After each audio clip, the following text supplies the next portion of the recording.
اللہ رب محمد صلی اللہ علیہ وسلم نحن عباد محمد صلی اللہ علیہ وسلم اللہم رب اشرح لی صدری ویسر لی امری واحلل عقدۃ من لسانی یفقهوا قولی۔ بسم اللہ الرحمن الرحیم۔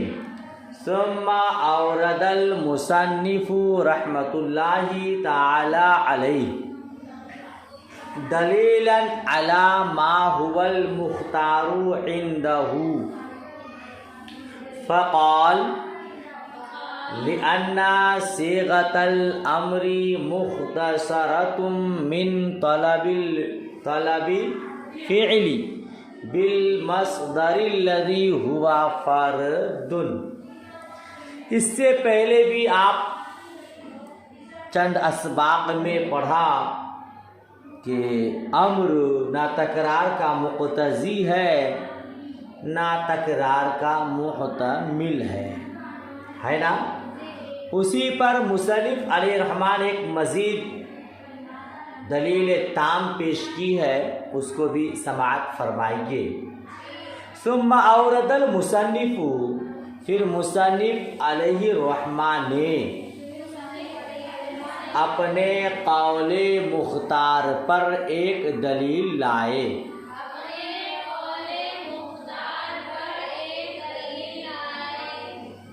فقال، تو آپ نے فرمایا،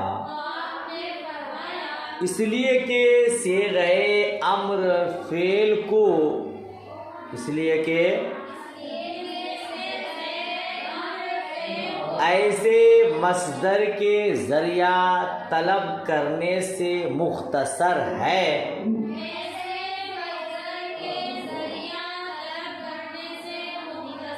جو فرد ہے۔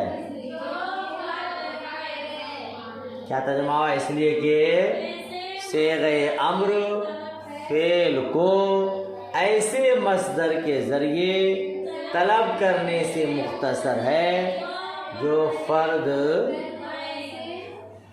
ہے۔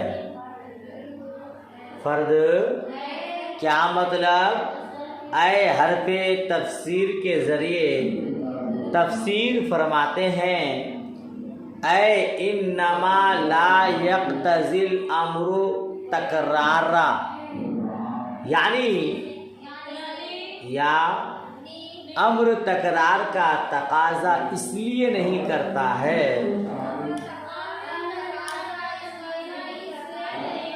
وہ فعل کو مصدر کے ذریعہ طلب کرنے سے مختصر ہے۔ فعل کو مصدر کے ذریعہ طلب کرنے سے مختصر ہے۔ فعل کو ذریعہ طلب کرنے سے کیسے؟ فقولک اضرب مختصر من اطلب منک الضرب، اس لیے کہ آپ کا قول، آپ کا صیغہ اضرب، آپ کا قول اضرب اطلب منک الضرب سے مختصر ہے۔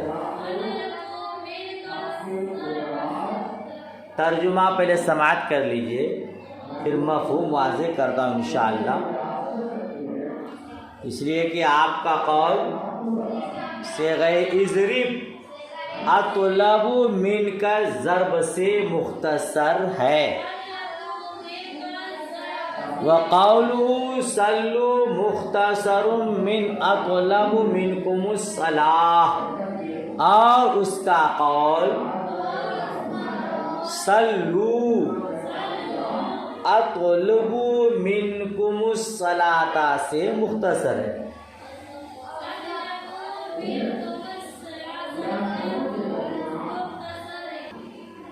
ٹھیک ہے، اور اس کا قول صلو اطلب منکم الصلاۃ سے مختصر ہے، اور اس کا قول تلقی افعلی فعل طلاق سے مختصر ہے، اور وہ مصدر جس سے اختصار کیا گیا ہے فرد ہے، عدد کا احتمال نہیں رکھتا ہے۔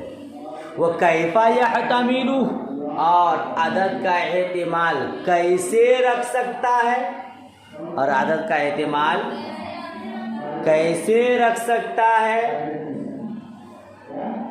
وہ معنی توحدی مرعی فی الفاظ الوحدان، حالانکہ واحد لفظوں میں توحد ہونے کے معنی ملحوظ ہو جاتے ہیں، حالانکہ واحد لفظوں میں توحد کا معنی فرد ہونے کے معنی ملحوظ ہو جاتے ہیں۔ فالفعل المختصر منه أولى ألا يحتمل العدد وبهذا القدر تم الدليل على الأصل الكلي۔ دیکھیے پھر وہ فعل امر، پھر وہ جو مصدر سے مختصر ہے بدرجے اولا عدد کا احتمال نہیں رکھے گا۔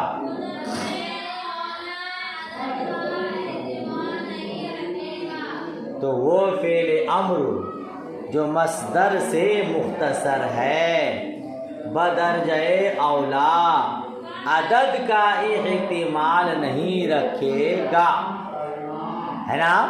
وہ بھی بہذا القدر، اور اسی قدر سے اصل کلی پر دلیل تمام ہو گئی۔ دلیل تمام کیا مطلب؟ جس کا آپ نے ترجمہ کیا اس عبارت کا خلاصہ آپ سماعت کر لیں۔ اس عبارت میں مصنف علیہ الرحمہ نے اس مذہب پر دلیل پیش کی ہے جو مذہب ان کے نزدیک پسندیدہ ہے۔ ان کے نزدیک پسندیدہ مذہب کیا ہے کہ امر نہ تکرار کا تقاضا کرتا ہے اور نہ اس کا احتمال رکھتا ہے۔ امر تکرار کا تقاضا کیوں نہیں کرتا؟ تو ان کی دلیل یہ ہے کہ صیغہ امر، صیغہ فعل کو مصدر کے ذریعے طلب کرنے سے مختصر ہے۔ فعل کو مصدر کے ذریعے طلب کرنے سے، مثال کے طور پر اضرب امر کا صیغہ ہے، اضرب امر کا صیغہ ہے، یہ اطلب منک ضرب سے مختصر کر لیا گیا ہے۔ محترم لوگ، اطلب منک ضرب کا معنی میں تم سے فعل ضرب طلب کرتا ہوں، اسی کو مختصر کر کے اضرب کہہ دیا گیا۔ اسی کا مختصر کیا ہے؟ اضرب۔ تو اضرب کا معنی تو مار، مطلب یہ کہ میں تم سے مارنا جو ایک فعل ہے اس کو طلب کرتا ہوں۔ اسی طرح صلو، رب نے فرمایا نماز پڑھو، اس کا مطلب اطلب منکم الصلاۃ، میں تم لوگوں سے فعل صلاۃ طلب کرتا ہوں، یعنی میں یہ چاہتا ہوں کہ تم لوگ نماز ادا کرو۔ سمجھ شریف میں بات آ رہی ہے؟ تو یہ صلو جو ہے نا یہ مختصر ہے، اختصار کر لیا گیا ہے۔ کہاں سے اختصار کر لیا گیا؟ اطلب منکم الصلاۃ، یعنی اطلب منکم الصلاۃ کی جگہ صرف صلو کہا جاتا ہے، تو صلو عبارت کا مختصر ہوا۔ اسی طرح طلقی، کیا کس کا مختصر ہے؟ افعلی فعل طلاق، مطلب یہ کہ تم فعل طلاق کرو، تم اپنے اوپر طلاق لے لو. اس پوری عبارت کو بیان نہ کر کے خالی کہا جاتا ہے طلیقی. تو اضرب ہے، سلو ہے، طلیقی ہے، یہ ایک جملہ کا مختصر ہے نا جی. کیا سمجھ میں آیا کہ صیغہ امر مختصر، صیغہ امر اور مصدر مختصر من. مصدر مختصر من ہو کس کو کہتے ہیں؟ جس سے مختصر کیا گیا ہو. مختصر من یعنی مصدر فرد ہے. مصدر کیا ہے؟ اور فرد عدد کا احتمال نہیں رکھتا ہے. اس سے پہلے بھی بتا چکا ہوں کہ فرد عدد کا احتمال نہیں رکھتا ہے. مصدر عدد کا احتمال کیسے رکھ سکتا ہے؟ آگے نہیں فرمایا مصدر عدد کا احتمال کیسے رکھ سکتا ہے جبکہ مصدر جو فرد ہے لفظ واحد ہے. مصدر جو فرد ہے اور واحد لفظوں میں توحد یعنی فرد ہونے کے معنی کا لحاظ ہوتا ہے. یہ خلاصہ کلام ہے. جو مصدر ہوتا ہے وہ واحد ہوتا ہے اور وہ فرد ہوتا ہے، اور جو فرد ہوتا ہے وہ عدد کا احتمال نہیں رکھتا ہے. عدد کا احتمال. اچھا تو معلوم ہوا کہ مصدر عدد کا احتمال نہیں رکھتا ہے. تو فعل امر جو مصدر سے مختصر کیا گیا ہے وہ بھی بدرج اولا عدد کا احتمال نہیں رکھے گا. عدد کا احتمال جی جو عدد کا احتمال رکھتا ہے وہ تکرار کا احتمال رکھتا ہے اور تکرار کو چاہتا ہے. فعل امر عدد نہیں ہے لہذا وہ تکرار نہیں چاہتا ہے. سمجھ شریف میں بات آئی.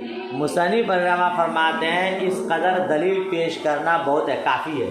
اس سے زیادہ دلیل پیش کرنے کی ضرورت نہیں ہے. اتنی ہی دلیل کافی ہے. ثم قوله وذالک بالفردیت والجنسیت والمثنى بمعزل عنہما. کیا مطلب؟ پھر دیکھیے. پھر مصنف علیہ الرحمٰن نے فرمایا کہ توحد کیا بولیں گے؟ توحد فردیت اور جنسیت کی صورت میں ظاہر ہوتا ہے.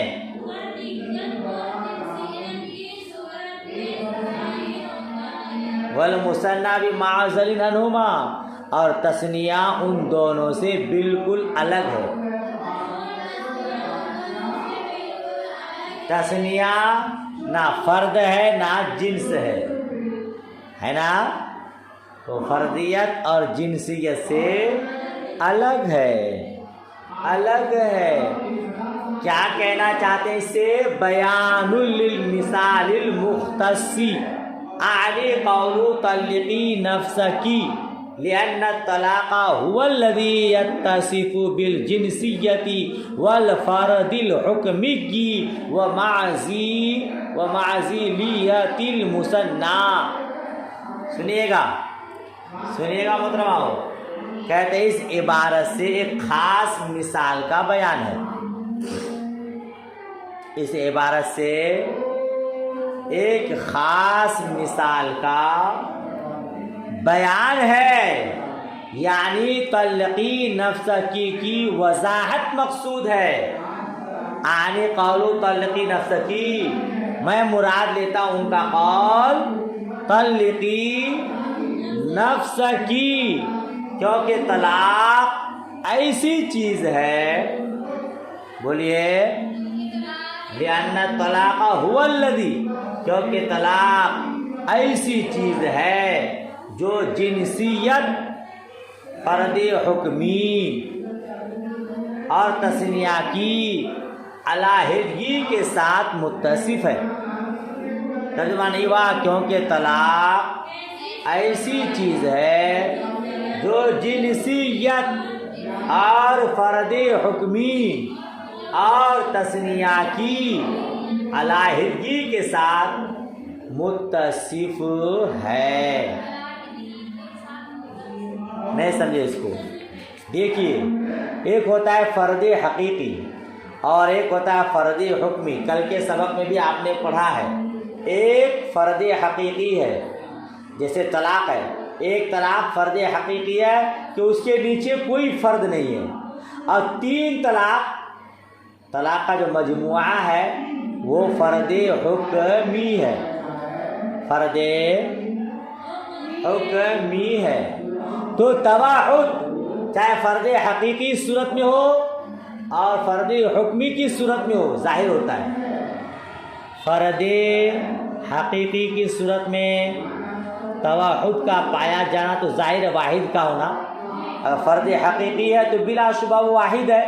اور فرد حکمی کی صورت میں واحد اس لیے پایا جاتا ہے کہ فرد حکمی تمام کے مجموعہ کو کہتے ہیں اور کسی چیز کے تمام افراد کا مجموعہ ایک کے حکم میں ہوتا ہے. جیسے ایک طلاق کی فرد حقیقی ہے اور 3 طلاق یہ فرد حکمی ہے. جی تو تطلقی نفس کیسے عورت اپنے اوپر ایک طلاق فرد حقیقی واقع کر سکتی ہے اور 3 طلاقیں جو فرد حکمی ہے وہ بھی واقع کر سکتی ہیں. شرط یہ ہے کہ شوہر نے 3 طلاقوں کی نیت کی ہو. اور رہا 2 طلاقوں کا معاملہ تو 2 طلاقیں نہ فرد حقیقی ہے نہ فرد حکمی ہے بلکہ دونوں سے الگ عدد محض ہیں. دونوں الگ عدد محض ہیں. یاد رکھیے گا طلاق کا فرد حکمی تو معلوم ہے لیکن طلاق کے علاوہ فرد حکمی معلوم نہیں ہے. محترماؤ، طلاق کے لیے ایک فرد حقیقی ہے ایک اور طلاق کے لیے ایک فرد حکمی ہے 3 کا مجموعہ. طلاق کے علاوہ اور دیگر احکامات میں فرد حکمی معلوم نہیں ہے. وہی کہہ رہے ہیں وَأَمَّا سِوَاهُ فَلَا يُعْلَمُ فِيهِ الْفَرْدُ الْحُكْمِيُّ. کہتے ہیں اور اس کے علاوہ میں اور اس کے علاوہ میں طلاق کے علاوہ میں اور صیغوں میں فرد حکمی معلوم نہیں ہوگا. طلاق کے علاوہ اور صیغوں میں فرد حکمی معلوم نہیں ہوگا الا فی آخر العمر، مگر آخری عمر میں. طلاق کے لیے فرد حقیقی بھی ہمیں سمجھ میں آ گیا اور طلاق کا فرد حکمی بھی سمجھ میں آ گیا لیکن طلاق کے علاوہ دیگر احکام میں دیگر اعمال میں فرد حکمی معلوم نہیں ہوگا. جیسے چوری ہے، نماز ہے، روزہ ہے، عبادات ہے، اعمال صالحہ اعمال بد ہے. یہ تمام کے تمام کب معلوم ہوگا؟ آخری عمر میں معلوم ہوگا کہ آخر عمر سے پہلے معلوم نہیں. وہ زندگی میں کس قدر چوریاں کرے گا، کس قدر نمازیں پڑھے گا، جب مرنے سے پہلے تمام چوریوں تمام نمازوں کا علم ممکن نہیں ہوا. صحیح ہے نا؟ تو ان کے فرد حکمی کا علم کب ہوگا؟ آخری عمر میں.